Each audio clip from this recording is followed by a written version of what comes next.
William, what do you think? Knowing what you know now, do you think the Iraq War was an error?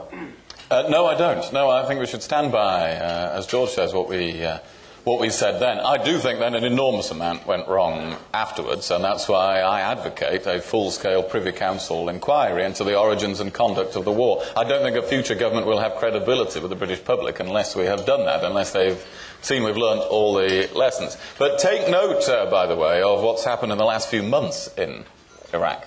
Where there has been an enormous amount of progress. There will still be many difficulties to come, but that now has that country has a functioning government. The militias have been confronted. Al-Qaeda is in retreat, and so there you have, at last, another democracy in the Middle East. Israel and Iraq are the democracies in the Middle East, and that is something we now owe it to them to continue to support them in that. Well, let's deal with this issue of democracy, because when we talk about neoconservative, another meaning of that, George, might be somebody who believes that spreading democracy is the only way of getting peace. That's Natan Sharansky's thesis. It clashes with the realist thesis that we should be protecting our own interests by, the Kissinger thesis that we should protect our own national interest. And I wonder which of those you would share, whether you would regard, both of you, and start with you, George, whether you would accept Sharansky's thesis, believe that that it's our duty and also sensible security policy to spread democracy around the world, or whether you take a more hard-bitten view. Well, I'm not sure it's the only way to guarantee security, because sometimes you do have to deal with unpleasant regimes. But I think it is probably certainly the best long-term guarantee of security and stability. And it's an old saying, but it's nevertheless true, that democracies either never or extremely rarely go to war with each other. On Sharansky, I think, if I can tell another story. The thing about Sharansky, first of all, I have vivid memories as a child watching him walk across that bridge in Germany when he was released from the Soviet Union. And I went to meet him in Israel, and he told me the story. I told him that it was one of the clearest memories of my childhood about current affairs, watching him cross the bridge. And I said, what were you thinking as you were crossing the bridge? And he said, well, to be absolutely honest, I had lost so much weight in the Gulag, and they'd put me in my clothes that I'd been wearing when I went into the Gulag. And they'd also removed the belt because I might commit suicide. But I was absolutely terrified that my trousers would fall down on the middle of the bridge as I was crossing. Which I thought was remarkably candid of him. But, and his book on democracy is a very, very powerful book which I've read. So I'm an enormous admirer of his. I think democracy is the spreading of democracy is the right thing to do. It's something every agency of government should be involved in. I think one of my critiques, actually, of sort of Bush-Blair was that they thought that just because relations between the Prime Minister and the President were so strong, you could kind of give up on everything else. But the Cold War was a massive effort at a cultural level as well as at a high diplomatic level. So we should spread democracy. It's not the only thing that you do in foreign policy, but it should be an important part. Isn't it annoying that the Shadow Chancellor is now someone who remembers this as a child? Natan Sharansky going across the Gulag Bridge.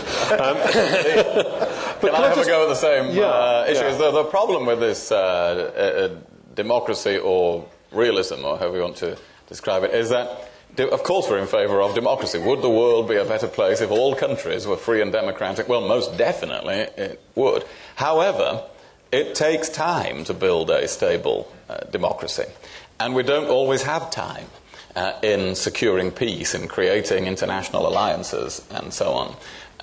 And we have to allow for that time. Would the world be more secure, or would Israel be more secure, if you could turn all the countries of the Middle East instantly into totally open democracies? Well, probably not, actually, because many of those governments would go in a direction that is very hostile to peace in the Middle East. Do we want them over time to have more open, transparent, democratic political systems? Well, yes, we do. But we do want them to have the space and time to develop those things, while we still have to grapple with world affairs in the meantime. When I phone up to compete to be the 100,000th Jew to ring you up during the Lebanese war, to discuss with you your comments on the subject, you talked to me about the responsible Arab states and the moderate Arab states. Who do you actually mean by that?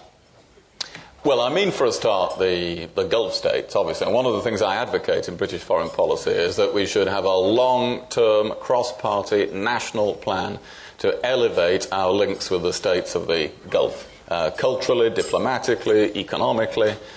We must not allow ourselves to drift into a clash of civilizations. We have to strengthen our links with friendly Muslim nations of the world. And then, of course, you can take Egypt. I went to Egypt a few weeks ago. They, of course, have been playing a very important role recently in what we hope is a ceasefire in Gaza. And so we do have to build the links with these countries. And one of the things we're trying to do in opposition, incidentally, is to create these relationships before we get into government and to understand the internal politics of these countries. So I also went to Syria last year, and I spent a long time with President Assad, and I relayed to the Israeli government everything that he said, because the possibility of lasting peace between Syria and Israel is one of the richest prizes. It is one of the absolute keys to unlocking the whole logjam in the Middle East at the moment. Now, I don't want to waste a lot of time on it, because I know your view on the subject. I know that the sentiment you expressed during the Lebanese war, you would still completely cleave to and believe that events justified your statement. Do you regret using the word disproportionate, though, given that that was the word that was kind of on the lips of the Guardian? Well, I said elements of the action were disproportionate. No, I don't. We asked at that time, we asked Israeli representatives for explanations of certain things, which I didn't feel we had a good explanation of. And as I say, we don't subcontract our foreign policy. If we're friends of another nation, we are still able to criticize them. We should be able to do that with the United States.